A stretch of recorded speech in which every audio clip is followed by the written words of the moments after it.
Hi, I'm Jane O'Reilly, and this is Ageless. I'm 40, and my life is just getting started. I'm here to share real talk and real experiences about how to live life ageless. Nothing's off the table. You know the vibes. Let's go.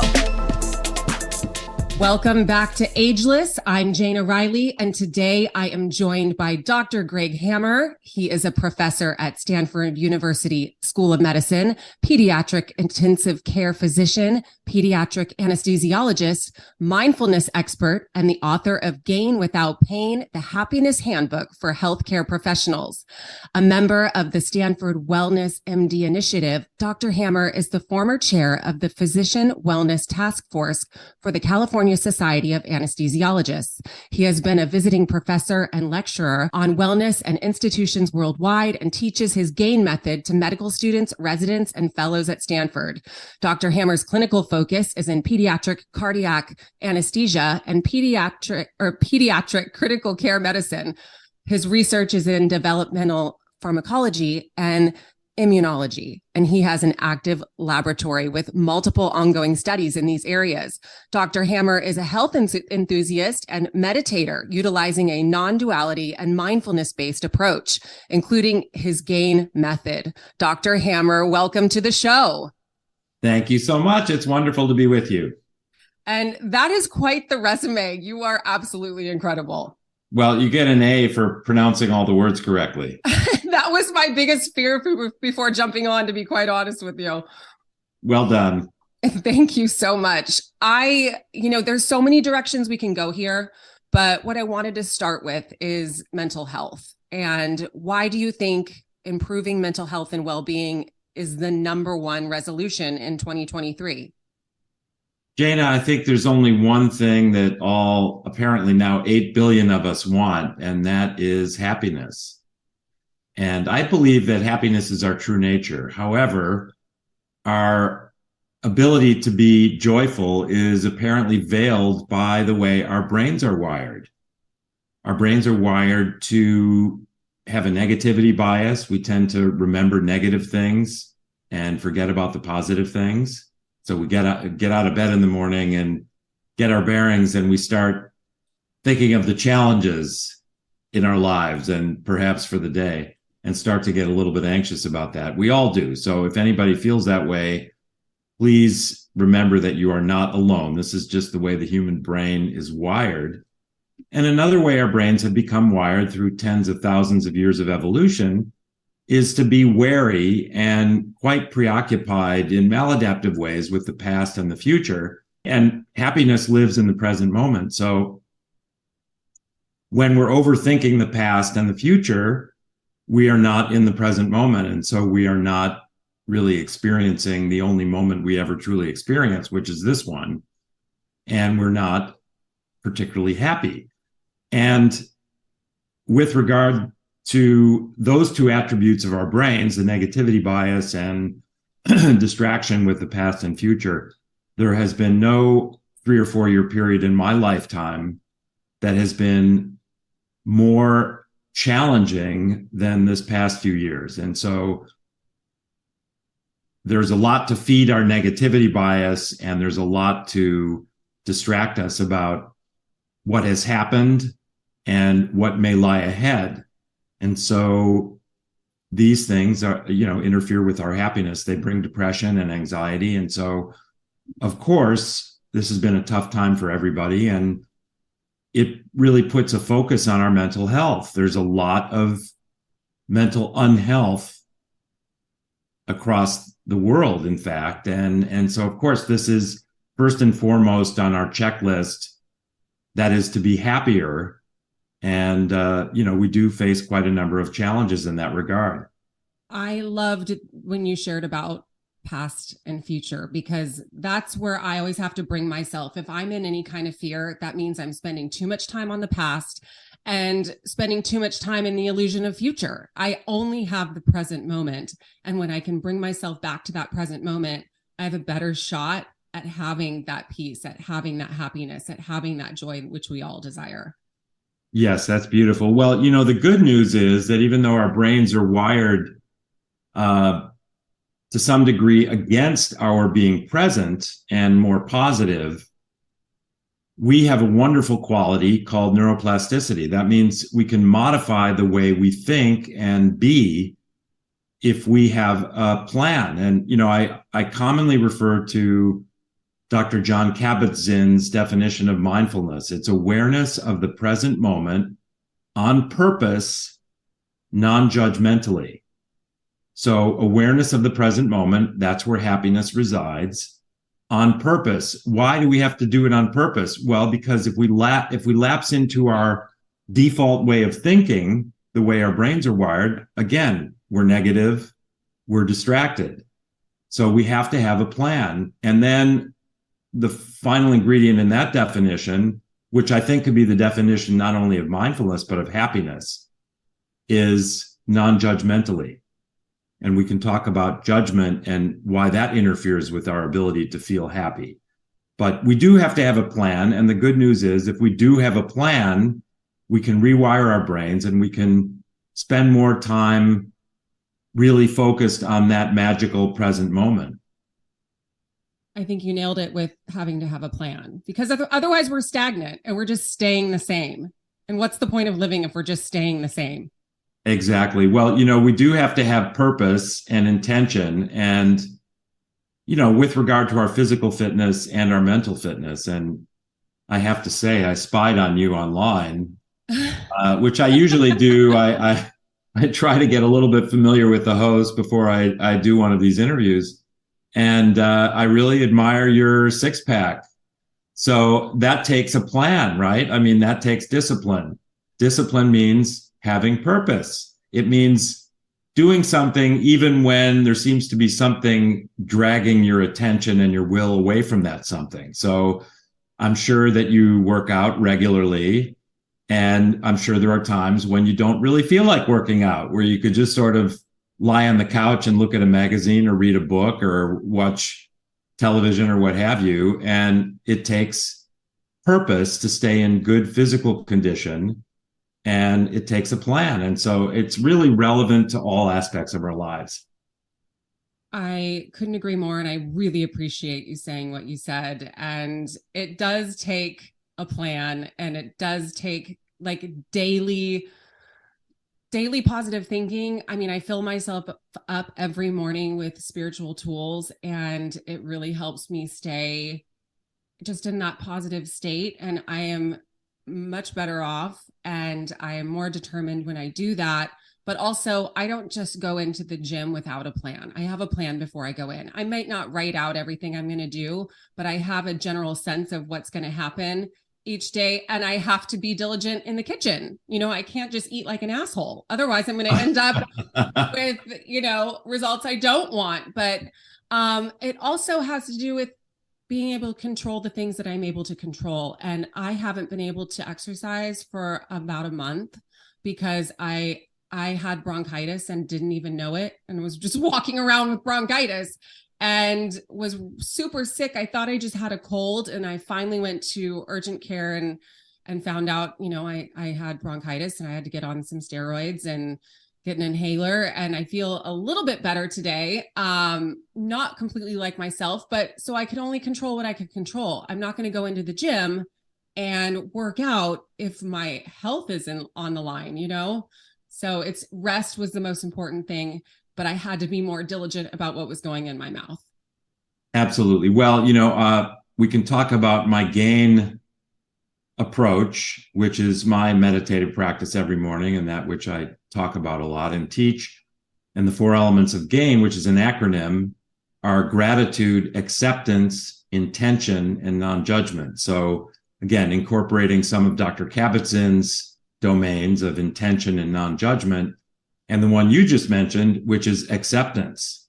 And these 4 principles, by the way, of gratitude, acceptance, intention, and non-judgment, are universal. They are embodied and expressed in all really positive philosophic and religious traditions. So the truth is very simple. Those are the 4 domains of happiness, and we can talk about those. And I also talk about the 3 legs of the stool on which our physical wellness rests, and that is or they are rather, sleep, exercise, and nutrition. So when you're sick and even when you're healthy, you need to have a plan. You need to be purposeful about your sleep hygiene, about your exercise routine, even if it's just going out for a walk every day, and your nutrition, your diet. I think these three things are essential to our physical well-being. And without our physical well-being, we will be very distracted by our bodies. And again, here comes the negativity bias, oh, I'm losing muscle mass, I'm getting fat, I don't really feel great about myself, I'm not sleeping well, I'm tired. And when we're tired, we tend to pick up sugary and fatty so-called comfort foods to give us a temporary boost. Mm-hmm. And those are not healthy. And then we crash. And then our fatigue is perhaps amplified. And so we're too tired to exercise. So these three elements of sleep, exercise, and nutrition are all very interrelated, just like the gain elements. And if you get off the rails, you can get into what we would call a positive feedback loop, where you're not sleeping well, you're fatigued, so you're not exercising, so you're not eating well, so you're not sleeping well because you're not exercising and eating well, and therefore you're not exercising even more, and your diet suffers as well, typically. So we really need to have a plan to keep our physical well-being on track. And I'm sure that message is central to much of what you talk about, having looked at some of your podcasts and your website a bit. And just looking at you physically. Thank you so much. And it's true. We are so aligned in that regard. I kind of want to sidestep a little bit because we're in the season of SAD, seasonal affective disorder, and it's a real thing. So what is it about the winter season that makes us feel more prone to anxiety, depression, and burnout? Great question. I would say that first, let's go to the three pillars of our physical well-being: sleep, exercise, and nutrition. So typically in the winter, especially if it's in California, raining a lot, up in the mountains, snowing a lot, but that of course, that could be a good thing, but right. We're having too much of a good thing right now. In fact, we want the rain also. But the fact is that in the winter, when the weather is cold and rainy or snowy or just messy outside, we tend to get out less, of course, and that may compromise our exercise routine. A lot of us just spend time outside exercising. So we run outside, we go for walks outside, we cycle outside. I would put myself in that, certainly in that category. So in the winter, our exercise regimen tends to suffer a bit. It's many of us are very responsive to our environments, light being one. I grew up outside of Chicago, and even on a clear day with a cloudless sky, there always was just a bit of haze. The colors were just not as bright as they are here in California. So I've been out in California for a long time. And one thing that I appreciate every single day, this is part of my gain or gratitude, the G in gain practice, is how beautiful the sky is, how bright blue, how brilliant the greens and yellows and reds and oranges are. And many of us are very sensitive to light, as well as other factors in our physical environment. I certainly am. Sound, I'm very annoyed by noise and so on. These things get to me. So I sit in my home, I collect art, and I just love my environment. But in the winter, when we kind of lose that connection with nature to some degree, and that sensitivity we have to our surroundings means that we're just not outside very much. Of course, our physical well-being is going to suffer, and our mental well-being is going to suffer as well. So I put a lot of it down to our sensitivity to the environment, and also with regard to our physical well-being, the fact that we just don't get as much exercise and we're just not out in nature. One of the examples I give when I talk about the I in gain or intention, the purposefulness of being positive, so rewiring our brains away from our negativity bias, and being present. An example is taking a walk in the forest. We are just enamored with our footfall on the soft forest floor, the bed of pine needles. We gaze up and we see the sun filtering down through the high canopy of leaves above us, the beautiful colors, the old trees all around us, and the splendor of that. And we sort of lose our sense of being a separate self and kind of merge with the nature around us, and we're present. And so again, that's a good example of happiness residing in the present moment. We are present. We're not worried at that moment in the forest about what happened yesterday, something we said that embarrassed us, or we're not overthinking the future and the list of things we have to do tomorrow. We are present and happy. And so in the winter, we tend not to have that experience as much, at least for most of us. I was absolutely with you in that forest, by the way. You are such a great communicator. You illustrated that beautifully. And I know the audience can't see, but you have such a beautiful green, lush backyard, and your surroundings are gorgeous. So I just wanted to put that out there. It's another element for my gratitude practice is that I live on Stanford campus, which is beautiful. And I live in a home designed by an architect named Eichler. I think you have Eichler homes down there in San Diego as well, but there are a lot of them in this area. And there are a lot of floor to ceiling windows. So in the winter, I get the winter blues when I look at my energy bills because I have so much glass in my house that, of course, it's hard to keep it warm in the winter, but it does have the beautiful light coming in. And as you suggested, the greenery and all the rooms have sliders going out to patios. And so it's a great indoor outdoor house. And again, one of the things I like about it so much is the access to the outdoors, both visually and physically. It's just easy to open a slider and step outside.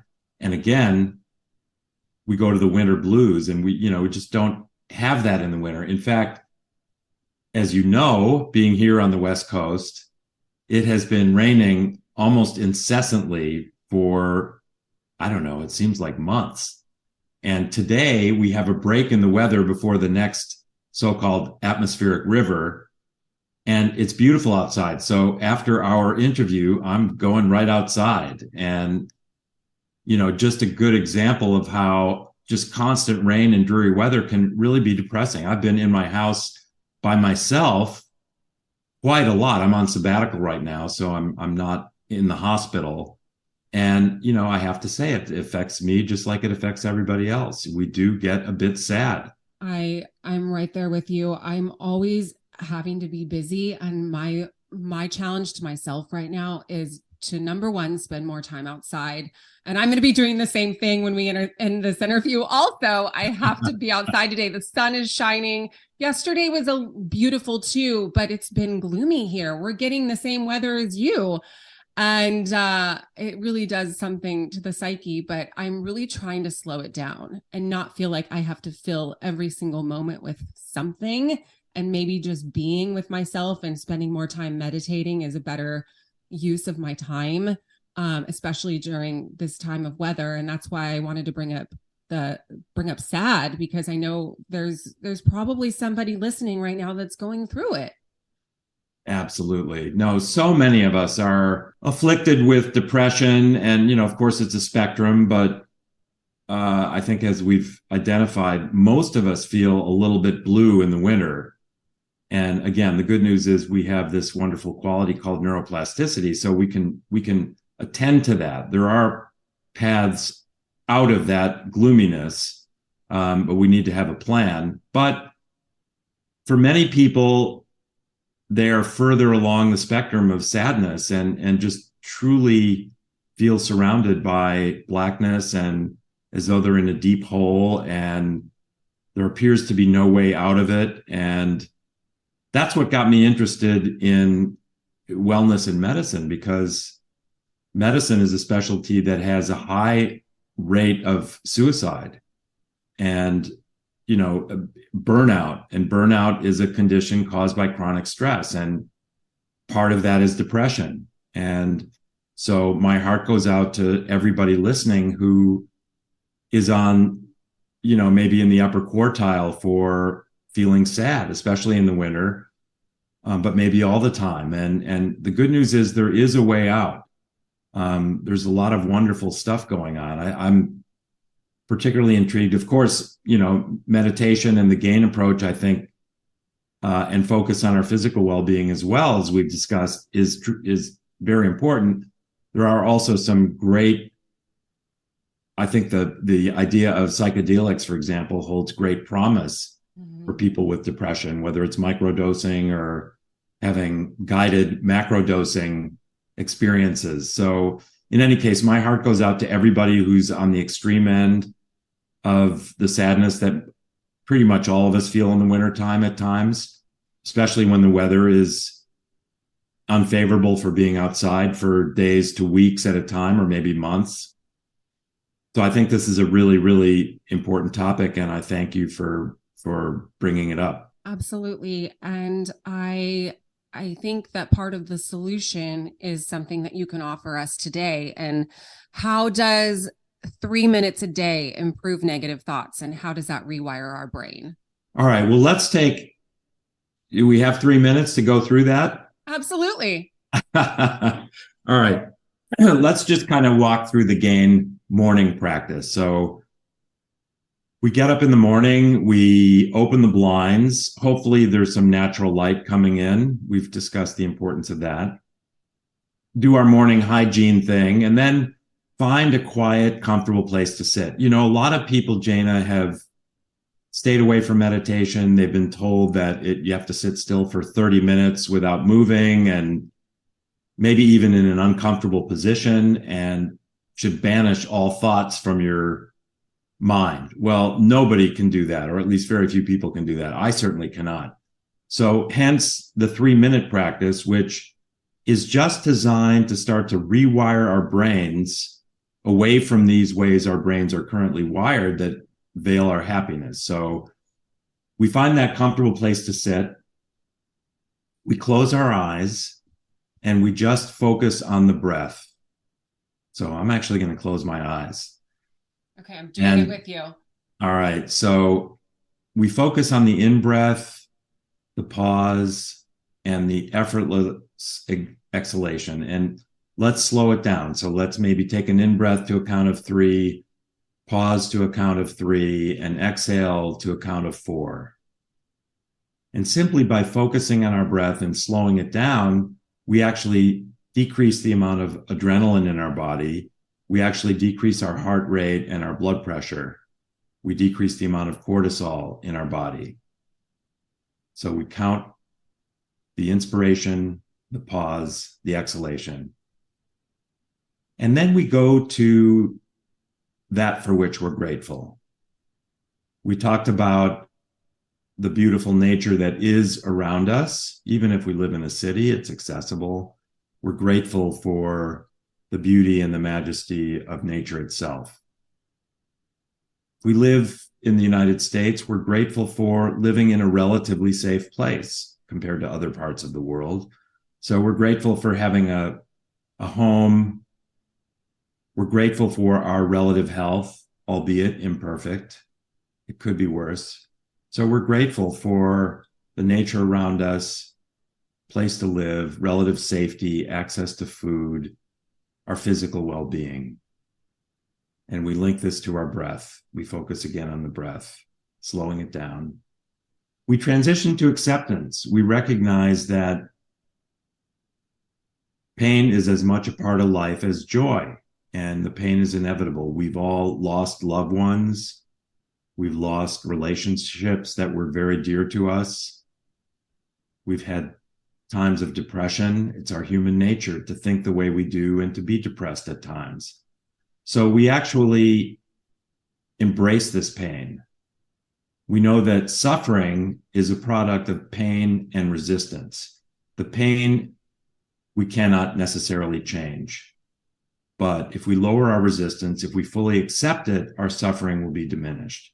So we take this pain, we think of a painful or uncomfortable experience, we bring it closer and closer, we open our chest, we envision opening our hearts. We bring this pain into our heart, We envelop it, we nurture it with our heart, we embrace it. We ask ourselves, can I live with this pain forever? And when the answer is yes, we have accepted it. And we generally find that the pain is not as severe as we thought. We can focus on letting go and just accepting this. It's part of our human nature. And we transition to the I gain, which is intention. So we may spend 5 seconds focusing on our physical sensations. The sound we may hear could be a plane going by in the distance. We focus on the feeling of the chair against our body, the tingling sensation on the bottom of our feet. We spend 5 or 10 seconds just focusing on this moment. And then we go to our general intention of really having a plan for being more present and more positive, and taking care of our physical well-being with a plan. Our intention to focus on sleep hygiene and exercise and nutrition. So we rest into this intention of which we are all capable. We focus on the breath, and we transition to non-judgment, the N in gain. We might envision a picture of the Earth, one of these beautiful NASA images with the Earth apparently suspended in space. And we feel and know that the Earth is neither good nor bad. The Earth is simply a planet. The Earth is simply the planet that it is. And so it's only rational for us to recognize that I too am neither good nor bad. I am simply the person, the human being that I am. I am neither good nor bad. I am simply that I am. And we repeat, I am. And we link this to our breath, slowly breathing in, pausing, and slowly breathing out, the I am. And we return to focus on the breath. And we slowly open our eyes, and we're ready to go out in the world. I feel so connected and so peaceful. I'm ready to go outside. I'll meet you out there. Please. I have so appreciated this time with you today, Dr. Hammer. And I just want to thank you for sharing your pearls of wisdom with us today. Oh, it's absolutely my pleasure, Jana. I'd be happy to join you anytime. Yeah, we'd love to have you back. We just want to feel good. We just want to feel joy. We just want to feel genuine happiness. And you've given us the incredible tools to do that. Well, I hope so. And I thank you for that. Yeah, absolutely. Now, where can we find you and where can we find your book? You can go to my website, which is lovingly maintained by my social media folk, and that is greghammermd.com, GregHammerMD.com. And there's a link to the book there and lots of other media. And hopefully our conversation will be up there soon. Yeah, I hope so. I would love that. And I'll also put all of this information in the show notes as well, so it's easy to access. And again, thank you so much for being here and being with us today. Thank you, Jana. Thank you for joining me for another episode of Ageless. Don't forget to rate and subscribe. Tune in next week for a new episode.